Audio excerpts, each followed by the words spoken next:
Corridor. অথচ এই সেনা অ্যাড্রেসের আগের দিন তিন বাহিনী প্রধান ডক্টর ইউনুস এবং ডক্টর খলিল এদের মধ্যে কিন্তু এক দীর্ঘ সময় একটা বৈঠক হয়েছে যমুনায়, এবং সেখানে কিন্তু সেনাপ্রধান সহ তিন বাহিনী প্রধান এক ধরনের অ্যালাইন হয়েছিলেন যে ওকে ফাইন, আমরা এই বিষয়গুলো নিয়ে এভাবে আমরা আগাবো। কিন্তু পরের দিনই উনি টোটাল মানে রিভার্স একটা ভূমিকায় গেলেন যে করিডোর দিয়ে দেশ বিপন্ন হয়ে যাচ্ছে। আর পাশাপাশি স্যার এটাও ঠিক যে এই মানবিক করিডোরের তো আসলে এখনো কোনো সুনির্দিষ্ট ঘোষণা আসে নাই, কিন্তু তৌহিদ হোসেন সাহেবের একটা বক্তব্যকে কেন্দ্র করে আসলে বিষয়টা একটা এতটুকু ঘট পাঠানো হলো। বাট আপনার কাছ থেকে জানি এই যে এক ধরনের বিভ্রান্তি ছড়ানো, সেনাবাহিনীর ভেতরে এক ধরনের উস্কানি দেওয়ার চেষ্টা, স্বাধীনতা সার্বভৌমত্ব সব মিলিয়ে স্যার আপনার বিশ্লেষণটাকে আপনি কিভাবে দেখেন এই মানবিক করিডোর এবং সামগ্রিক যে চলমান বিষয়টা? ধন্যবাদ কনক। বিষয়টা খুবই গুরুত্বপূর্ণ এবং বাংলাদেশের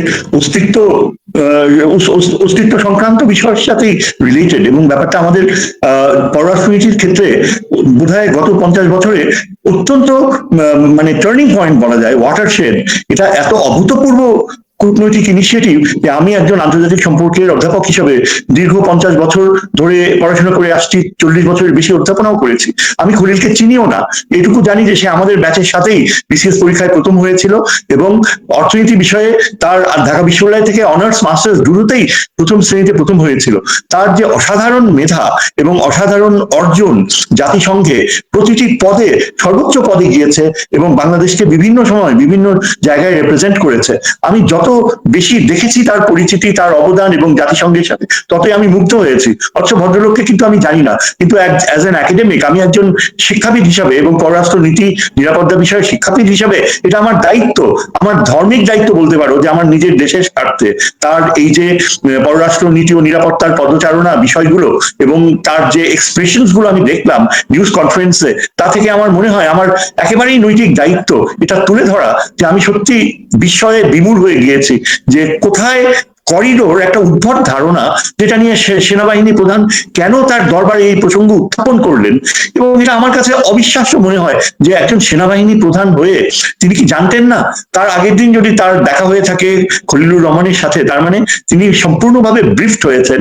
এবং এটা আগে বারবার বলা হয়েছে যে খলিলুর রহমান নিজে বলেছে যে করিডোরের কোনো প্রসঙ্গই আসেনি, করিডোর এখানে মোটেও প্রযোজ্য নয়, কেননা করিডোরের যে কনসেপ্ট তিনি আলোচনা করেছেন বাংলাদেশের সাথে মায়ানমারের এই বাস্তবতায় কোনো করিডোরের ব্যাপারই আসে না।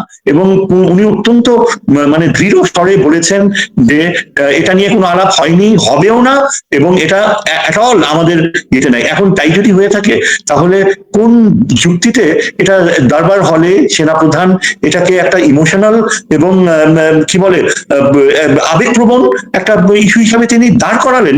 আমার কাছে বোধগম্য নাই। এই যে পজিশন সেনাবাহিনী প্রধান, এই পজিশনের প্রতি সম্মান রেখে এবং অত্যন্ত একটা আশাবাদী অবস্থানের থেকে আমি বলতে চাই যে এই বিষয়টা তো তার সেখানে এক্সপ্লেন করা উচিত ছিল। একজন সেনাবাহিনী প্রধান নিশ্চয়ই অবগত থাকবেন যে খলিলুর রহমানের উপরে কত বড় একটা সেন্সিটিভ অস্তিত্বজনিত দায়িত্ব। এটা আমি একটু এক্সপ্লেন করি যে কেন খলিলুর রহমানের এই নিরাপত্তা উপদেষ্টার পদ এত গুরুত্বপূর্ণ এবং ভারতের জন্য এটা এত স্পর্শকাতরই শুধু নয়, ভারত কেন আন্তরিকভাবে প্রচন্ড উদ্বেগের সাথে তার অপসারণ দাবি করে, তাকে সরাতে চায়। এবং এই যে অজিত দোভাল ব্যাংককে তার সাথে যে দেখা হলো, তারপর থেকে ভারতীয় নিরাপত্তা উপদেষ্টার দৃষ্টিভঙ্গি খলিলুর রহমানের প্রতি ইটস ওয়ান অফ সারপ্রাইজ। এবং একই সাথে তাদের যে পররাষ্ট্র মন্ত্রীর যে উপাখ্যান থেকে বোঝা যায় যে he is respected as an outstanding diplomat. কেন আমি বিষয়টা বলি যে দেখেন, বাংলাদেশ তো দীর্ঘ 16 বছর একেবারে গুটিয়ে ছিল। আমাদের পররাষ্ট্রনীতি যে friendship to all malice two নান, এই পরিস্থিতিতে কোনো কার্যকর সম্পর্ক গড়ে তোলেনি। মায়ানমারের রেফিউজিদেরকে ফিরিয়ে দেওয়ার, এই রোহিঙ্গাদেরকে ফিরিয়ে দেওয়ার, আবার আমাদের নিরাপত্তার ক্ষেত্রে চীনের সাথে যে অভূতপূর্ব সম্ভাবনাগুলো ছিল সেগুলো একেবারে শেখ হাসিনা ধ্বংস করে দিয়েছে। শেষের দিকে চীনের সাথে সম্পর্ক একেবারে তলানিতে পৌঁছেছে। অপরদিকে ভারতের সাথে যে সম্পর্ক, সেখানে মায়ানমার আমাদের শুধু জায়গায় দখল করে নেয়নি, যেখানে রোহিঙ্গাদেরকে বাধ্য করেছে থাকতে। এমন মনে হচ্ছিল যে স্থায়ীভাবে মায়ানমারের আক্রমণাত্মক নীতি বাংলাদেশকে গ্রাস করে ফেলবে আস্তে আস্তে, এরকম একটা পরিস্থিতি শেখ হাসিনা সৃষ্টি করেছিল। সেখান থেকে আমরা দেখতে পেয়েছি যারা এই ইউনুস সরকারের আগমনের পর থেকে পররাষ্ট্র নীতির ক্ষেত্রে বাংলাদেশ এক অভূতপূর্ব অর্জন করেছে খলিলুর রহমানের দায়িত্ব নেওয়ার পর থেকে। ডক্টর খলিল যে মার্কিন যুক্তরাষ্ট্রের নিরাপত্তা উপদেষ্টাদের সাথে যে আলোচনাগুলো করেছেন, দীর্ঘকালীন আলোচনা, তাতে যেটা অন্য কেউ কোনো অতীত পররাষ্ট্র মন্ত্রী বা অ্যাডভাইজার অর্জন করতে পারেনি, সেটা তিনি অর্জন করেছেন। সেটা হলো যে তার দীর্ঘকাল জাতিসংঘে চাকরি করার ফলে তার যে যোগাযোগগুলো সৃষ্টি হয়েছে, তারই ফলন হিসাবে মার্কিন যুক্তরাষ্ট্রের নিরাপত্তা উপদেষ্টা অফিস তার উপর পূর্ণ আস্থা রাখলো।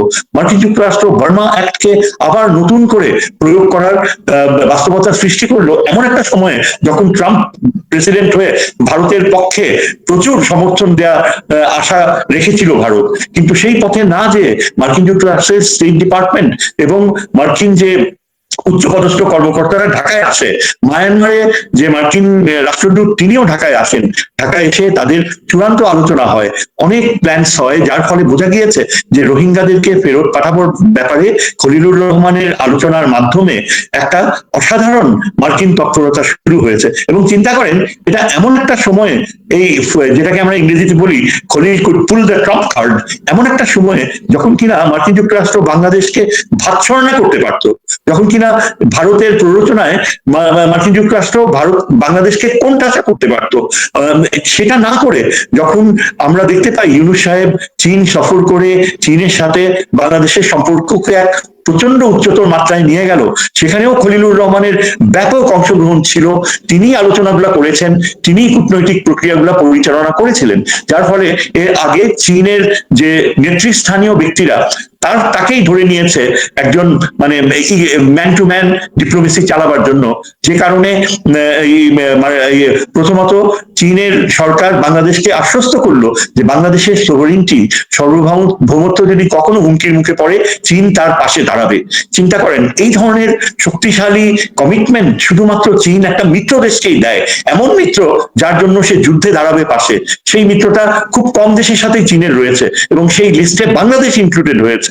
চীনের এই ঘোষণার পরে আপনি চিন্তা করে দেখেন যে খলিলুর রহমান মার্কিন যুক্তরাষ্ট্রকে ডিল করেছে, মার্কিন নেতৃত্বকে একটা বড় অংশ স্টেট ডিপার্টমেন্টের ঢাকায় এনে এমন একটা প্রক্রিয়া শুরু করেছে, যেখানে তিনি মিডিয়াকে যতদূর জানিয়েছেন, যদিও এখানে একটা গোপনীয়তা থাকার কথা এই ধরনের সেন্সিটিভ সামরিক বিষয়ে, কিন্তু তারপরও খলিলুর রহমান সাহেব মিডিয়াকে প্রাণান্তর চেষ্টা করে তুলে ধরেছেন যে আমাদের সাথে এমন একটা সম্পর্কের উদ্বেগ হয়েছে যে যেখানে জাতিসংঘ আমাদের উপরে যে আস্থা রেখেছে মায়ানমারে খাদ্যশস্য পৌঁছে দেবার, সেটাই শুধু ঘটছে না, আমরা এমন একটা পরিস্থিতির দিকে যাব এবং আরাকান আর্মির সাথে ভবিষ্যতে এমন একটা সম্পর্ক গড়ে উঠবে, যার ফলে আরাকান আর্মি ও মায়ানমারের যারা এখন আরাকানে রয়েছে কর্তৃত্বে, তারা সসম্মানে রোহিঙ্গাদেরকে ফেরত নিয়ে যাবে। এবং এই আরাকান আর্মি থেকে এই ধরনের যে চিন্তাধারা আগে কি কখনো প্রত্যাশা করেছিলাম? কয়েক মাস আগেও কিন্তু মায়ানমারে তো গৃহযুদ্ধ চলছিল, আর আরাকান আর্মি অত্যন্ত কি বলে রোহিঙ্গাদের ব্যাপারে একেবারে ডিসইন্টারেস্টেড ছিল। সেই আরাকান আর্মি এখন তারা এই যে বাংলাদেশের উপর নির্ভরশীলতার বাস্তবতা, সেখানে তারা দেখতে পেয়েছে যে বাংলাদেশের সাথে নির্ভরযোগ্য সম্পর্ক ছাড়া আরাকান আর্মি কোনো বৈধতা পাবে না আন্তর্জাতিক জগতে। জাতিসংঘের সেক্রেটারি জেনারেল আরাকান আর্মির সাথে যোগাযোগ করার যে প্রস্তাব বাংলাদেশকে রেখেছে, এর মাধ্যমে আরাকান আর্মি কিন্তু জাতিসংঘের স্বীকৃতি পেতে যাচ্ছে। খলিলুর রহমান এমন একটা পরিস্থিতি সৃষ্টি করেছে যে আরাকান আর্মির অস্তিত্ব, ভবিষ্যৎ এবং নিয়ন্ত্রণ করা সম্পূর্ণ ভেস্তে যেতে পারে যদি সেখানে, যেটা কাঠমান্ডু করেছে, ফেমিন কন্ডিশনস যদি প্রিভেইল করতো। এবং এই ফেমিন কন্ডিশনস এখন যদি এভাবে প্রিভেইল করে, তাহলে রাখাইন জনগোষ্ঠী একটা নির্মম বাস্তবতায় পড়বে। এবং কাঠমান্ডু যে প্ল্যান করেছে আইসোলেট করে আরাকান আর্মিকে না খাইয়ে রাখাইন পপুলেশনকে মারবে, এই যে জেনোসাইডাল প্ল্যান, এটা বাস্তবায়িত হলে আরাকান আর্মি কোথায় যাবে? সেই পরিস্থিতি থেকে খলিলুর রহমানের আশ্বাসে আরাকান আর্মি একটা নির্দিষ্ট অ্যাটিটিউড ডেভেলপ করেছে, যার ফলে বাংলাদেশ আশা করতে পারে যে জাতিসংঘের সাহায্য প্রক্রিয়ার ফলে এবং ভবিষ্যতে জাতিসংঘের অন্যান্য সহযোগিতার ফলে এবং পাশাপাশি মার্কিন যুক্তরাষ্ট্রের বার্মা অ্যাক্ট প্রয়োগের মাধ্যমে আরাকান আর্মি বাংলাদেশের উপর এতখানি নির্ভরশীল হবে যে শুধু তারা রোহিঙ্গাদেরকেই ফেরত নেবে না, বাংলাদেশের সাথে তারা তাদের যে সমুদ্র সীমা, তাদের যে ভৌগোলিক রাজনৈতিক অবস্থান, তার সিংহভাগ তারা শেয়ার করবে বাংলাদেশের সাথে। এই জিনিসগুলা আমি একজন এই জিওপলিটিক্সের অধ্যাপক হিসাবে এই জিনিসগুলো আমি দেখতে পাচ্ছিলাম, এবং প্রচন্ড আবেগের সাথে খলিলুর রহমানের সাকসেসের জন্য আমি অপেক্ষা করছিলাম যে এটা এগিয়ে যাবে।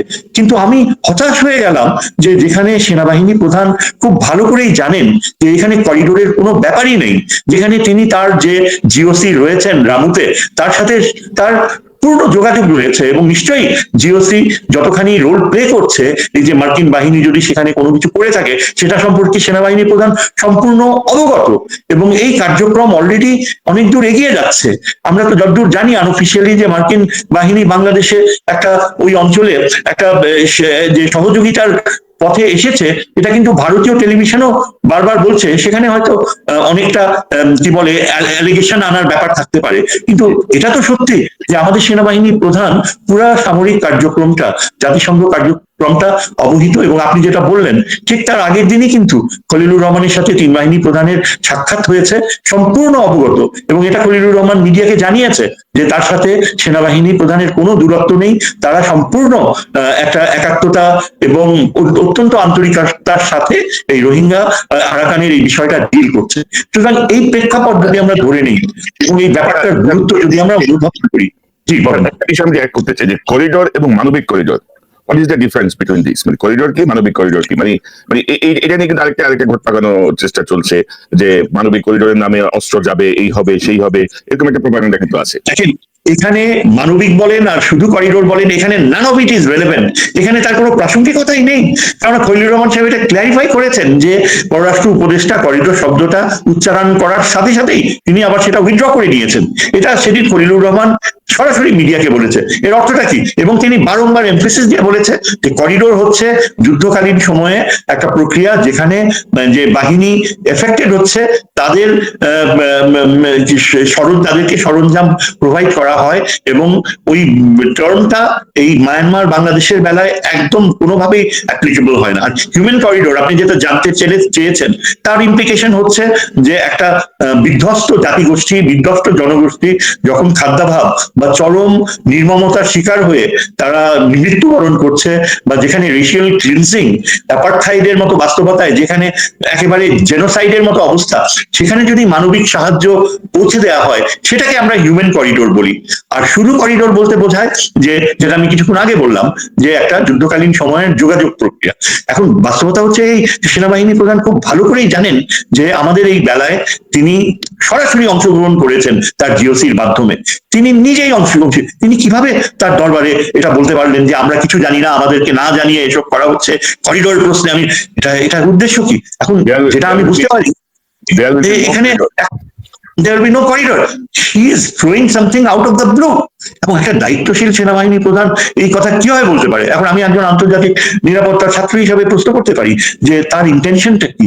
তিনি কি চাইছেন যে আমাদের ডক্টর খলিলুর রহমান, যার মেধা পররাষ্ট্র মন্ত্রণালয়ের যতগুলো অফিসার ছিল সেই তুলনায় আকাশচুম্বী, যার কূটনৈতিক প্রজ্ঞা অতুলনীয়, যাকে মার্কিন যুক্তরাষ্ট্র ও চীন সরাসরি আস্থায় নিয়েছে, এবং আমরা সবাই জানি যে এই যে মার্কিন যুক্তরাষ্ট্রের সাথে আস্থায় যাওয়া আবার একই সাথে চীনের আস্থা অর্জন করা, এটা কিন্তু কখনো সম্ভব হয় না যদি না যে কার্যকর যিনি নিয়ন্ত্রক রয়েছেন এখানে জাতীয় নিরাপত্তা উপদেষ্টা, তার কূটনীতির উপর দীর্ঘকালীন অভিজ্ঞতার মাধ্যমে আস্থা থেকে থাকে।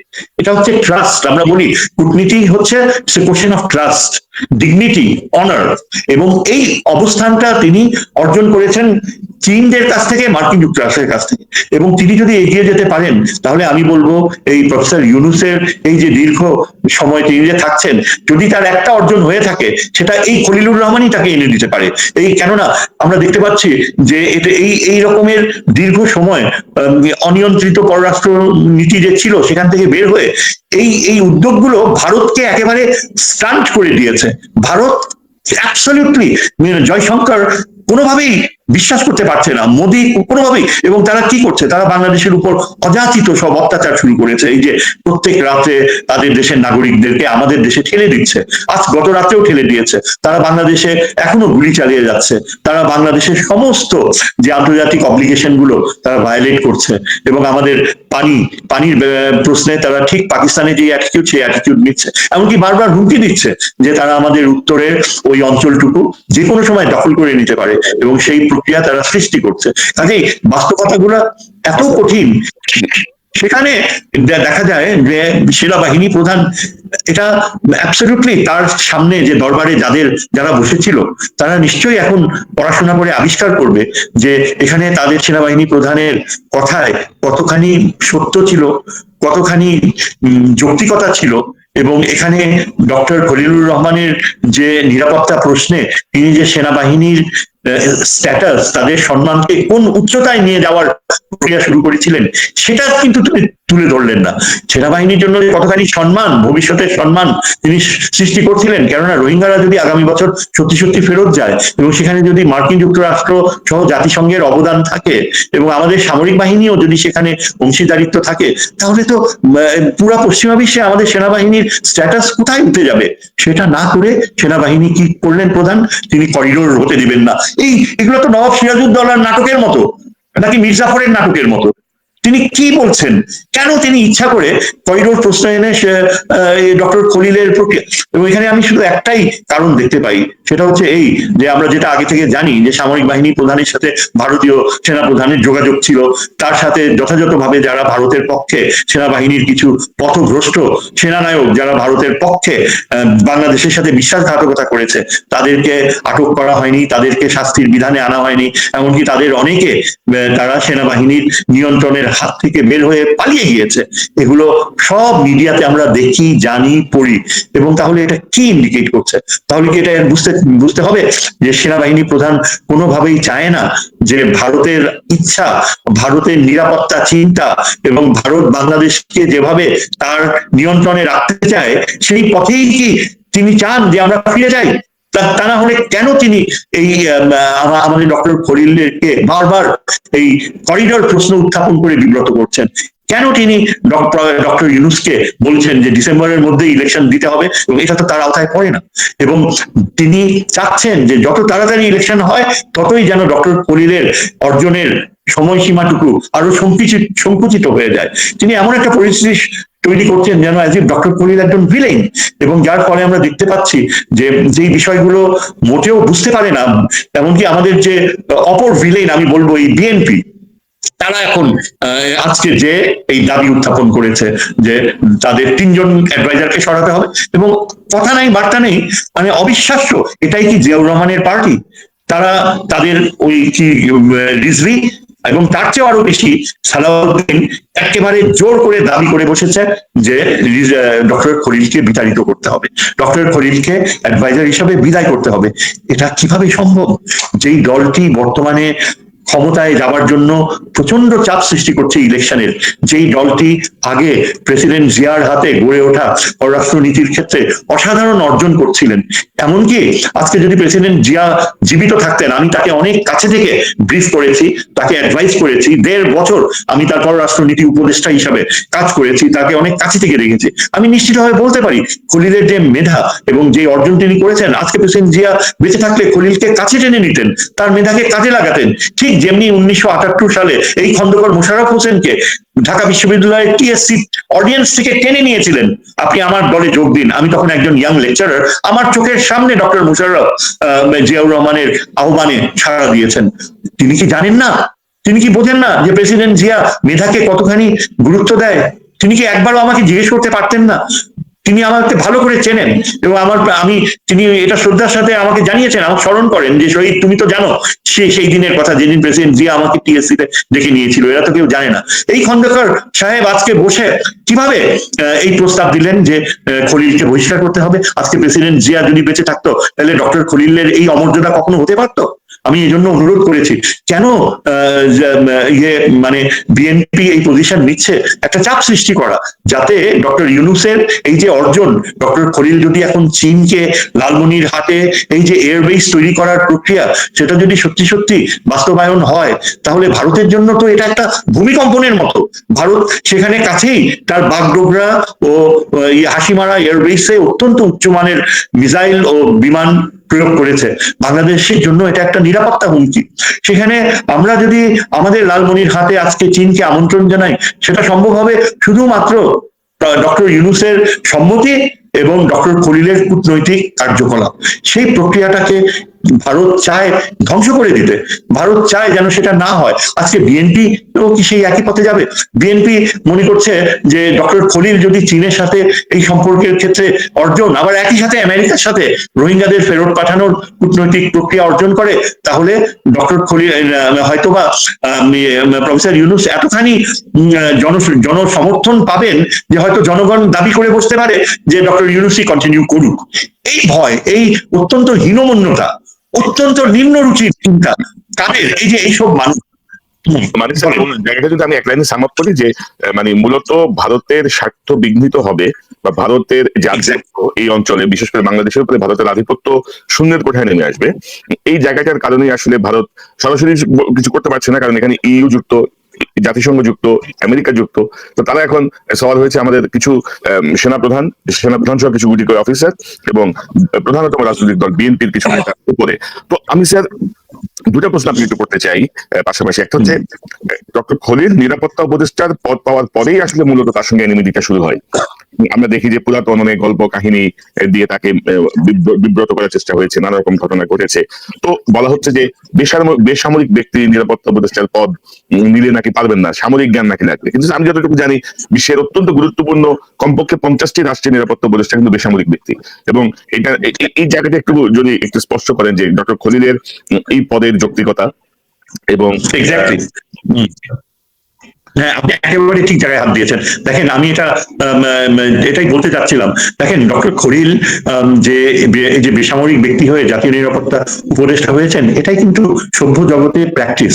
ডক্টর খলিলের যোগ্যতা নিয়ে চরিত্র হনন করার প্রয়াস করেছে তারই পররাষ্ট্র মন্ত্রণালয়ের কিছু কিছু সহকর্মী, এবং যেখানে বলতে গেলে পররাষ্ট্র উপদেষ্টার প্রতিও অঙ্গুলি নির্দেশ করা হয় যে ডক্টর খলিল তার নাকি ব্যক্তিগত জীবনে এখানে অঘটন ঘটিয়েছে।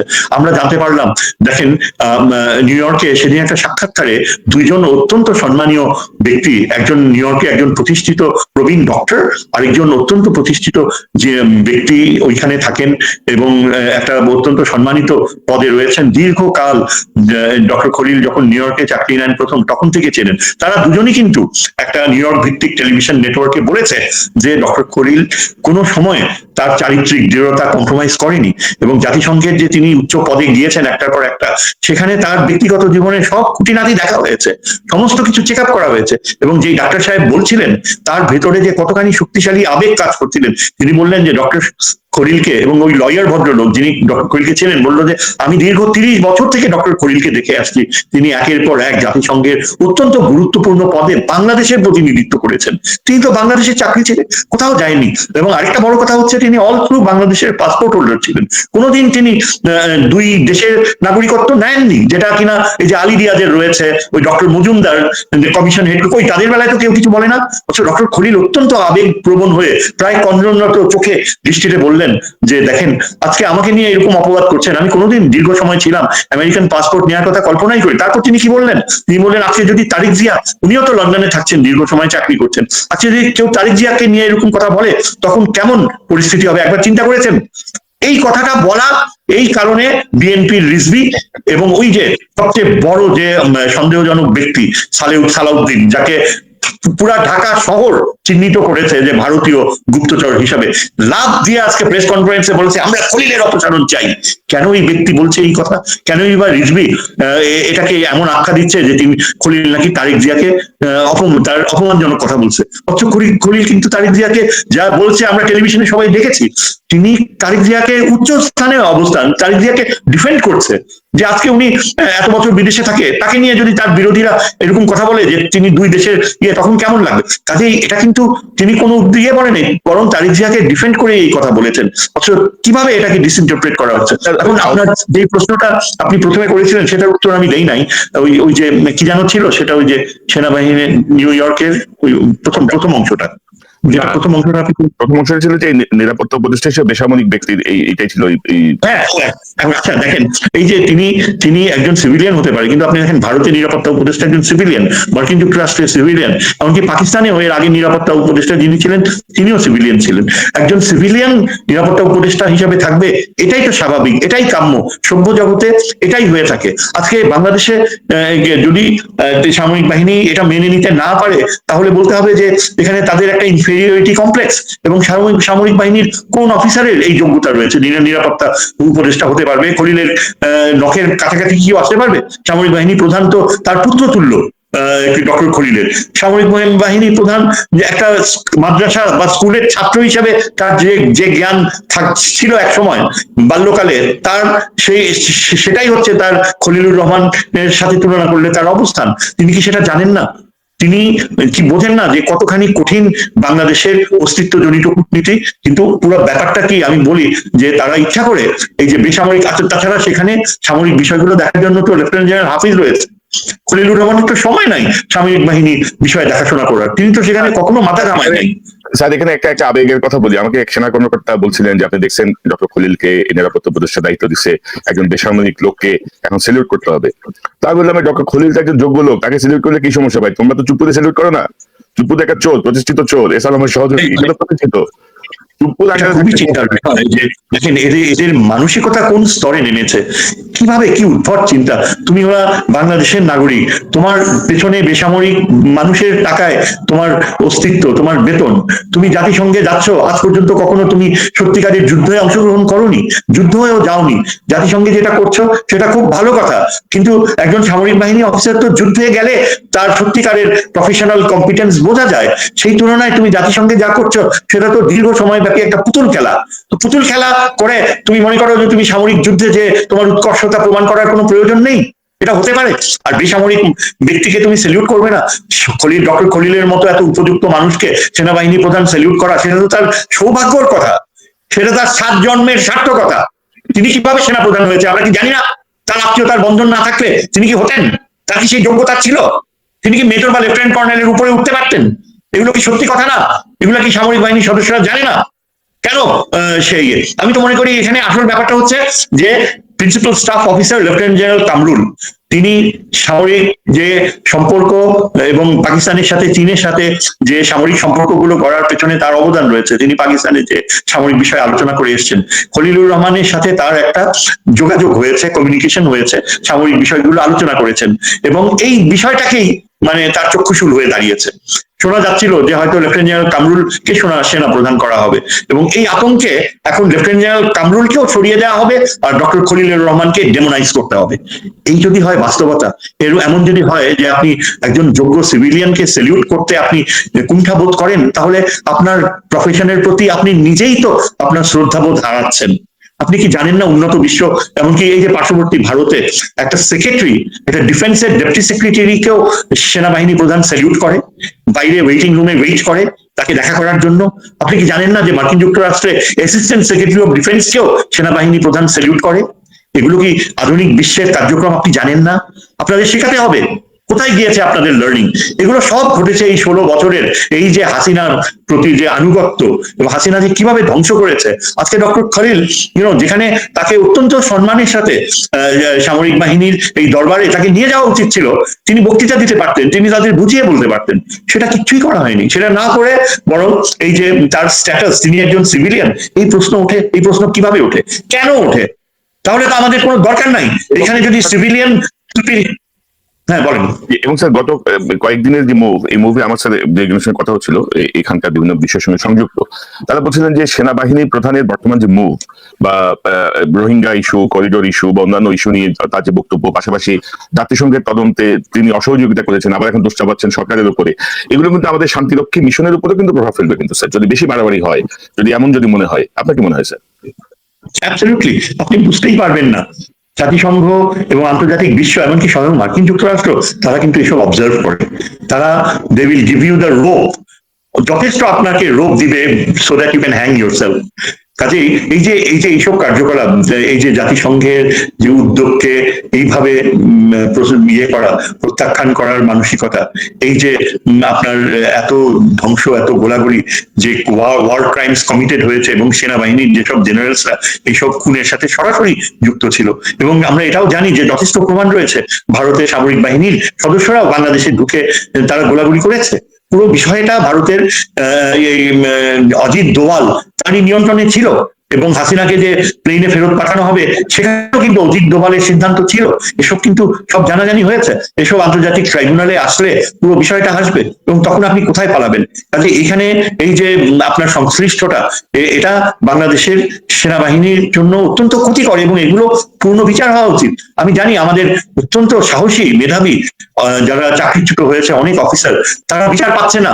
তাদের মধ্যে একজন হাসান নাসির, ব্রিগেডিয়ার হাসান নাসির চৌধুরী রয়েছেন, তিনি প্রচন্ড পরিশ্রম করছেন, বিভিন্ন সেমিনার করে জাতীয় নিরাপত্তা নীতি, ভবিষ্যতে সামরিক বাহিনীর যে প্রফেশনালিজম কিভাবে ড্র করা যায়, এবং কর্নেল হাসনাইন নামে অত্যন্ত সাহসী বীর বিক্রম একজন অফিসার, যাকে বরখাস্ত করা হয়েছে, যাকে এখনো চাকরিতে ফেরত দেওয়া হয়নি, এই রকমের অফিসার এবং আরো অনেক অবসরপ্রাপ্ত অফিসাররা মানে অত্যন্ত ক্রুদ্ধ হয়ে, অত্যন্ত নিরাশ হয়ে দেখছে যে কিভাবে আমাদের এই ডক্টর প্রফেসর ইউনূসের সময় এই ব্যর্থতা। আমি তো বলবো এটা প্রফেসর ইউনূসের ব্যর্থতা।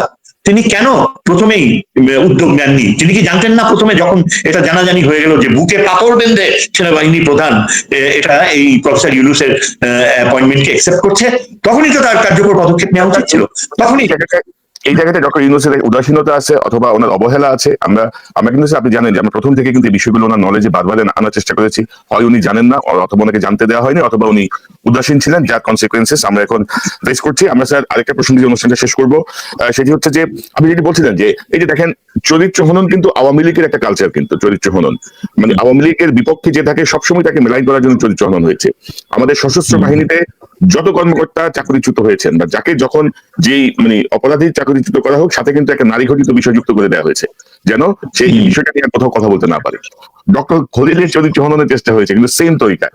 একটা সহজ ব্যাখ্যা হচ্ছে 1/11 এর সময় যদি ডক্টর খলিল এরকম কোনো কিছুর সঙ্গে যুক্ত হন, পরবর্তী 16 বছর হাসিনা রেজিমকে তাকে ছেড়ে দিত। হাসিনা রেজিম এটা তাকে তো আরো মেলাইন করার চেষ্টা করতো। তখন তো সময় গেছে, তাই না? এখন ওই খেলায় যাচ্ছে। তো সব মিলিয়ে স্যার বাংলাদেশ কোন দিকে যাচ্ছে, বা যে সার্বিক যে পরিস্থিতি, ডক্টর ইউনূসের পদত্যাগের কথা আবার সরে আসা, বাট স্যার আমি কিন্তু কিছু দাবির সাথে একমত রাজনৈতিক দলগুলোর, যে কিছু উপদেষ্টাকে অবশ্যই সরাতে হবে। মানে 23 জন, তার মধ্যে মিনিমাম 15 জনকে ফেলে দিয়ে নতুন করে সাজাতে হবে, নাহলে ডক্টর ইউনূস তার অ্যাচিভমেন্টে যেতে পারবেন না। আপনার কাছ থেকে আমি একটু টোটাল একটা বিশ্লেষণ শুনে অনুষ্ঠান শেষ করবো। জি স্যার। আমি একেবারে আপনার সাথে একমত যে তার বেশ কিছু এই যে অ্যাডভাইজার্স যারা একেবারে পারফরমেন্স ভালো হয়নি তাদেরকে রিপ্লেস করা উচিত। এমনকি আমি তহিদ, আমার বিষয়ে যিনি পররাষ্ট্র উপদেষ্টা তহিদ হোসেনের বিষয়ে আমার মানে তার সীমাবদ্ধতা সম্পর্কে আমার যথেষ্ট সন্দেহ রয়েছে। আমি ঠিক জানি না, বুঝতেও পারি না কি গুণে তাকে এই পররাষ্ট্রনীতি উপদেষ্টা করা হলো, কার ইচ্ছায়, কারা এর পেছনে ছিল। তুমি তো ঠিক মতো আমাদের বিষয়গুলো বোঝে না। আজকে যদি আপনি দেখেন ডক্টর খলিল যদি না থাকে, তাহলে অ্যাবসলিউটলি হুমড়ি খেয়ে পড়বে আমাদের পররাষ্ট্র নীতির ক্ষেত্রে এই যে মার্কিন যুক্তরাষ্ট্র ও চীন যে ভূমিকা রাখছে, এবং আমার পররাষ্ট্র নিরাপত্তায় যে অসাধারণ পরিবর্তন আসছে, এগুলো সব হুমড়ি খেয়ে পড়বে যদি আজকে ডক্টর খলিল, এই যে এরা দাবি করছে বিএনপি আর এই সেনাবাহিনী প্রধানের যে অ্যাটিটিউড, খলিলকে যদি বাধ্য করা হয় চলে যেতে, তাহলে আমাদের ভারত একদম সাথে সাথে এই সুযোগ নিয়ে ভারত আবার তার আধিপত্য গড়ে বসবে বাংলাদেশকে। এবং এই ব্যাপারে প্রফেসর ইউনূসের কোনো চিন্তা ভাবনা নাই, কিংবা তিনি এই ব্যাপারে একেবারেই অজ্ঞ। তিনি তো একজন অর্থনীতিবিদ, অর্থনীতির ক্ষেত্রে তিনি যথেষ্ট অর্জন করেছেন। বাংলাদেশে এখন বৈদেশিক যে রিজার্ভ খুবই ভালো, এমনকি বিদেশে যারা থাকছে তারা ওয়ার্নিং দিয়েছে, এবং এই ওয়ার্নিংটা এই বিএনপি ও সেনাবাহিনী প্রধানের দিকে অ্যাড্রেস করেই বলা হয়েছে, যদি ডক্টর প্রফেসর ইউনূসকে কোনোভাবে সরানো হয় তাহলে সম্পূর্ণ রেমিটেন্স বন্ধ হয়ে যাবে। তার মানে বাংলাদেশের অর্থনীতি মুখ থুবড়ে পড়বে। প্রফেসর ইউনূসের সাথে বা ডক্টর খলিলুর রহমানের সাথে এই যে আপনারা সহজভাবে এই আচরণ করছেন, একবার রিয়েলাইজ করেন, আপনারা কি পারবেন তখন অর্থনীতিকে ঠেকাতে? কোথায় যাবে তখন সামরিক বাহিনী প্রধানের এই ঔদ্ধত্য? তিনি কি জানেন, তিনি অর্থনীতি বোঝেন? তার শিক্ষাগত যোগ্যতা কতটুকু যে তিনি দাবি করছেন ডক্টর খলিলের বিষয় নিয়ে এই যে মিথ্যাচার করছেন? কাজেই রেমিটেন্স বন্ধ হয়ে যাওয়া আগামী দিনগুলোতে প্রফেসর ইউনূস যদি যে আস্থা রয়েছে পুরা পশ্চিমা বিশ্ব মুখ ঘুরিয়ে নিবে, এবং এটাই ভারত চায়। ভারত চাইছে যে যুক্তরাষ্ট্র সহ সারা পশ্চিমা বিশ্ব যেন ডক্টর খলিলকে সরিয়ে ফেলার ফলে বাংলাদেশটাকে মুখ ঘুরিয়ে নেয়, এখানে যেন অ্যানার্কি সৃষ্টি হয়, এবং আমাদের সেনাবাহিনী যেন মুখ থুবড়ে পড়ে, এবং সেই সুযোগে ভারত বাংলাদেশে সোজা একটা ডিভিশন পাঠিয়ে দখল করে নেবে। এটা পুরোটাই একটা ষড়যন্ত্র। আজকে যদি ডক্টর খলিল বা আমাদের প্রফেসর ইউনূসকে রিজাইন করা হয়, তাহলে ভারতের জন্য 6 মাসও সময় লাগবে না বাংলাদেশকে তার নিয়ন্ত্রণে নিয়ে আসতে। আবার সেই আগের মতো অজিত দোভাল এসে ঢাকায় সমস্ত কিছু বাঁচতে দেবে, এবং আমাদের পুরা অ্যাডমিনিস্ট্রেশন, অলরেডি অ্যাডমিনিস্ট্রেশনের ভিতরে প্রচুর মানে আওয়ামী পন্থীরা লুকিয়ে রয়েছে, তাদেরকে এখনো ক্লিন আপ করা হয়নি। আমাদের ইন্টেলিজেন্স সংস্থাগুলো এখনো নানাভাবে ডিস্টার্ব, কেননা এই সেনাবাহিনী প্রধানের কারণে রিফর্মস আনা হয়নি। ডক্টর ইউনূসের এটা একটা বড় ব্যর্থতা যে সেনাবাহিনী, সামরিক বাহিনী রিফর্মসে তিনি হাত দেয়নি। এবং এই যে আমাদের আগেকার সেই সংবিধানে যে ধারা রয়েছে, যেটা সামরিক বাহিনীর জন্য অত্যন্ত অপমানজনক, যে সামরিক বাহিনী কোনোভাবেই দেশে যদি গণতন্ত্রকে হত্যা করা হয়, সেখানেও সামরিক বাহিনী কোনো রকম হস্তক্ষেপ করতে পারবে না, এইরকম ধারা হাসিনা অ্যামেন্ডমেন্ট দিয়ে করেছে। অথচ সেনাবাহিনী, সামরিক বাহিনী হচ্ছে সার্বভৌমত্বের প্রতীক। সামরিক বাহিনী হচ্ছে দেশের গর্ব। সামরিক বাহিনী অবশ্যই, যদি সুপ্রিম কোর্ট ফেইল করে, যদি জুডিশিয়ারি কোল্যাপস করে, তখন একমাত্র সামরিক বাহিনীর দিকেই কনস্টিটিউশন তাকিয়ে থাকবে যে দেশের গণতান্ত্রিক প্রক্রিয়া বা দেশের সার্বভৌমত্বকে সেই পথ বন্ধ করে দিয়েছে হাসিনা। আজকে কনস্টিটিউশনে কেউ এটা নিয়ে কথা বলতেছে না। আজকে স্বয়ং সামরিক বাহিনীও এই বিষয়ে নিশ্চুপ। এমনও ক্লজ ইনসার্ট করা হয়েছে যে সামরিক বাহিনী যদি কোনোভাবে ওই ফ্যাসিজম রোধ করতে হস্তক্ষেপ করতো, তাহলে সেনাবাহিনী প্রধানকে নাকি মৃত্যুদণ্ডের মোকাবেলা করতে হবে। মৃত্যুদণ্ডের ভয় ঢুকিয়ে দেওয়া হয়েছে, এবং এই কারণে আমরা দেখেছি যে সারাটা সময় জি, আপনি স্যার হচ্ছে এই বিষয়গুলো একেবারে আমাদের সংবিধানে এগুলো কারেক্ট করা হয়নি। কেন হয়নি? কেন এগুলো উত্থাপন করা হয়নি? আজকে এখানেই তো প্রফেসর ইউনূসের বড় ব্যর্থতা। তিনি এত দূরত্ব বজায় রেখেছেন সামরিক নিয়ন্ত্রণ থেকে, অথচ শত শত অফিসার যাদের অন্যায়ভাবে চাকরি চলে গিয়েছে, তাদের আবার চাকরি ফিরে পাওয়া উচিত। এই যে হাসনাইন, কর্নেল হাসনাইন, স্যার আমরা যখন এই বিষয়গুলো নিয়ে কথা বলি বা সেনাবাহিনী যখন কথা বলে, আপনি লাস্ট অফিসার এড্রেসও দেখবেন বাংলাদেশের মিডিয়া এখনো পুরো নিয়ন্ত্রণে, তাদের মানে গোয়েন্দা সংস্থাদের নিয়ন্ত্রণে। এত কিছুর পরেও আপনি দেখবেন না বাংলাদেশের মিডিয়ায় কোনো আলোচনা হয়েছে, কেউ একটা কলাম লিখেছেন, কেউ একটা বিশ্লেষণ করেছেন, কোনো কিছু নাই। কিন্তু তো এখন ক্ষোভ এসে পড়েছে সোশ্যাল মিডিয়ার উপরে, বিশেষ করে আমাদের উপরে, যে আমরা নাকি স্যার সেনাবাহিনী নষ্ট করতেছি। দুই একজন কর্মকর্তা, ডিরেইলড অফিসার, যাদের আনুগত্য হচ্ছে পার্শ্ববর্তী রাষ্ট্রের প্রতি, তাদের ব্যাপারে আমরা যখন কথা বলি, আমরা হয়ে যাচ্ছি সেনাবাহিনীর বিরুদ্ধে অবস্থান নিয়েছি। তো আমার মনে হয় যে জনগণ বোঝে, সাধারণ মানুষ বোঝে। আর স্যার এই মুহূর্তে আমি আগের একটা অনুষ্ঠানে বলেছি, ইতিমধ্যে ইউরোপীয় ইউনিয়ন কিন্তু স্যার বলে দিয়েছে যে সংস্কার এবং করিডোরের ব্যাপারে তারা পজিটিভ, কিন্তু তাদের একদম ক্লিয়ার অবস্থান জানিয়েছে। মার্কিন যুক্তরাষ্ট্র জানিয়েছে, তো জাতিসংঘ জানিয়েছে। তো আপনার কি মনে হয় যে কোনো পলিটিক্যাল গভর্নমেন্ট, এই ভারত, আমেরিকা, ইইউ, জাতিসংঘ সব মিলিয়ে বাংলাদেশের জন্য সবচেয়ে বেস্ট নেগোসিয়েশনটা তো পলিটিক্যাল পার্টির চেয়ে ডক্টর ইউনূস বেশি করতে পারার কথা, because of his international connections? আপনি কি মনে করেন? এই মন্তব্যটা করবো।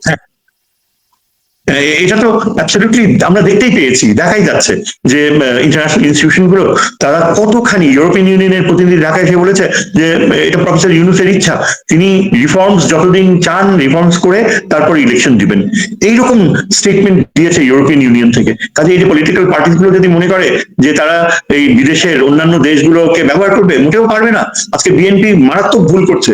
কোনো বৈদেশিক এমবেসি, আজকে বিএনপি ভারতের দিকে ঢুকে যাচ্ছে, কেননা কোনো ওয়েস্টার্ন নেশন, কোন দেশ তাদের এই অবস্থানের প্রতি মোটেও সমর্থন পুষ্ট নয়, তারা কেউ বলছে না।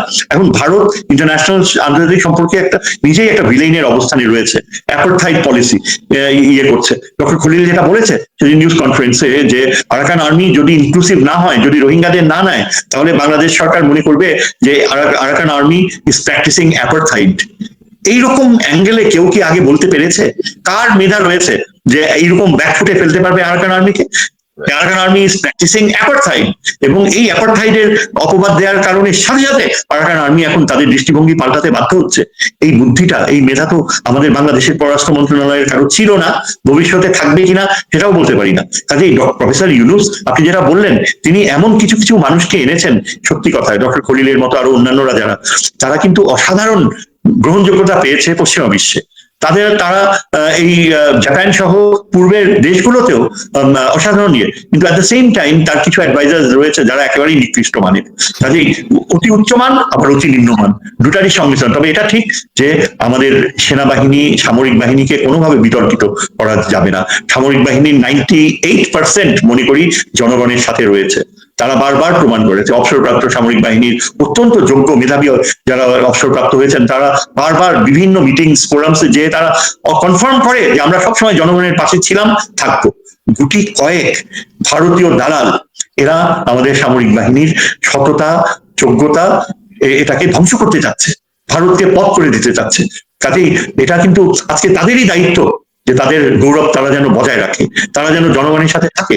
প্রফেসর ইউনূসের হাত যত তারা শক্ত করবে, তত আন্তর্জাতিক বিশ্বে আমাদের দেশ অনেক সম্মান, গ্রহণযোগ্যতা পাবে। এবং সেই দিক থেকে চিন্তা করলে আজকে আগামী বছরের ভেতর যদি ডক্টর খলিল তার কার্যকারিতা চালায় এবং তাকে যদি এলিভেট করা হয়, তিনি যদি পররাষ্ট্র উপদেষ্টার পদে যান, আমি আশা করব যে বাংলাদেশের সাথে চীনের অসাধারণ সম্পর্ক গড়ে উঠবে। এবং তখন আমরা দেখব ভারত বাংলাদেশকে শ্রদ্ধার চোখে দেখছে। এখন বাংলাদেশ চাইছে বাংলাদেশকে ছুঁড়ে ফেলে দিতে, এবং কিছু কুলাঙ্গারের জন্য বাংলাদেশ ভারতের দ্বারা এইভাবে অপদস্থ হচ্ছে। কিন্তু আমরা আশা করবো যে ডক্টর খলিল আর ডক্টর ইউনূস তাদের যে উদ্যোগ আন্তর্জাতিক ক্ষেত্রে, তার ফলে মার্কিন যুক্তরাষ্ট্র বাংলাদেশকে প্রচন্ড শ্রদ্ধা করবে, রোহিঙ্গারা আবার ফেরত যাবে, আরাকান আর্মির মাধ্যমে রাখাইন রাজ্যের সাথে আমাদের একটা আলাদা সম্পর্ক গড়ে উঠবে, এবং একটা পুরো চ্যাপ্টার ওপেন হবে বাংলাদেশের সম্পর্ক ভারত, পাকিস্তান সহ বাংলাদেশের বৈদেশিক নীতিতে একটা অসাধারণ পরিবর্তন আসবে। যার ফলে আগামীতে যারা ইলেক্টেড সরকার হয়ে আসবে, তারা অনেক কিছুই অর্জিত হিসাবে ডক্টর খলিলের দিকে গ্রেটফুল, গ্র্যাটিটিউড হয়ে তাকে ধন্যবাদ জানাবে। কিন্তু সেই পথ যেন তারা রুদ্ধ না করে, আমি এটাই আশা করবো। জি, আপনাকে ধন্যবাদ স্যার। এবং আমরাও চাই যে আমাদের রাজনৈতিক দলগুলো সুবিবেচনা প্রসূত সিদ্ধান্ত নেবেন। আমাদের সেনাবাহিনীর যে 98% কর্মকর্তা এবং সৈনিক আছেন, তারা দেশের পক্ষে থাকবেন। এটা বিভ্রান্ত হবে না আর কি, বিভ্রান্ত হওয়ার কোনো সুযোগ নাই। এবং আমরা মনে করি যে 15-16 বছরের যে ফ্যাসিজম, তারপরে আমাদের হাতে একটি সুযোগ এসেছে ঘুরে দাঁড়ানোর, প্রকাশ সংস্কার করার। অধ্যাপক শাহিদুজ্জামান, আপনাকে অসংখ্য ধন্যবাদ আপনার মূল্যবান বিশ্লেষণের জন্য। নিশ্চয়ই আমরা নিকট ভবিষ্যতে আবার আপনাকে পাবো। ধন্যবাদ আপনাকেও, যে এরকম একটা মানে বিষয় অত্যন্ত স্পর্শকাতর কিন্তু তারপরেও প্রাসঙ্গিক, জাতীয় স্বার্থের এত গুরুত্বপূর্ণ একটা বিষয় এত শর্ট নোটিসে এখানে এই যে আমরা প্রেজেন্ট করতে পারলাম, I must give you my salute. Thank you. Thank you. দর্শক, এতক্ষণ যারা অনুষ্ঠান শুনলেন, নিশ্চয়ই এই আলোচনার মর্মার্থ উপলব্ধি করতে সক্ষম হবেন। খুব স্পষ্ট করার চেষ্টা করা হয়েছে করিডোর কি, করিডোর কেন, ডক্টর খলিলকে নিয়ে যে আলোচনাগুলো হচ্ছে, ডক্টর ইউনূস সরকারকে নানাভাবে ক্ষতিগ্রস্ত করার যে চেষ্টাগুলো হচ্ছে, সেই জায়গাটা এই আলোচনাটা আমার মনে হয় যে আপনাদেরকে একটি স্পষ্ট ধারণা দেবে। পাশাপাশি ডক্টর ইউনূসকে আমরা বলবো যে প্রায় 10 মাস হয়ে গেল, আপনি দয়া করে সেনাবাহিনী, সশস্ত্র বাহিনীর উপর আপনার কর্তৃত্ব প্রতিষ্ঠা করুন। হাসিনাপন্থী, ভারতপন্থী যারা এখনো বাংলাদেশকে ক্ষতিগ্রস্ত করার চেষ্টা করছে, তাদের উপর আপনার নিয়ন্ত্রণ প্রতিষ্ঠা করুন। গোয়েন্দা সংস্থাকে পরিবর্তন করুন। গোয়েন্দা সংস্থার প্রতিদিনের গোয়েন্দা রিপোর্ট যেন আপনার কাছে আসে, সেটি নিশ্চিত করুন।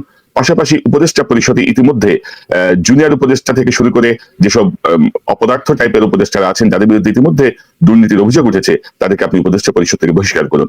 বিশেষ করে আমরা সাম্প্রতিক সময় দেখলাম উপদেষ্টা আসিফ মাহমুদের পিএসকে দুদক তলব করেছে, তার বিরুদ্ধে প্রায় 100 কোটি টাকার বেশি দুর্নীতির অভিযোগ আছে। তো পিএসকে ধরলে হবে না, যার স্বাক্ষরে এই দুর্নীতিগুলো হয়েছে তাকেও ধরতে হবে। অর্থাৎ নতুন দল পুরান দল বলে কোনো শব্দ নাই, ছাত্রদের দল বলেও কোনো শব্দ নাই। দুর্নীতি, এটার বিরুদ্ধে অবশ্যই আমাদের অবস্থান নিতে হবে। পাশাপাশি উপদেষ্টা পরিষদের ভেতরে কিন্তু ডক্টর ইউনূস আপনাকে ক্ষতিগ্রস্ত করার সকল উপাদান নিয়ে কমপক্ষে 10 থেকে 15 জন বসে আছেন, তাদেরকে বিদায় করুন। 111-এর সঙ্গে যুক্ত যেসব অপরাধী, তাদেরকে বিদায় করুন। না হলে কিন্তু সামনে সমূহ বিপদ। আমরা গত 10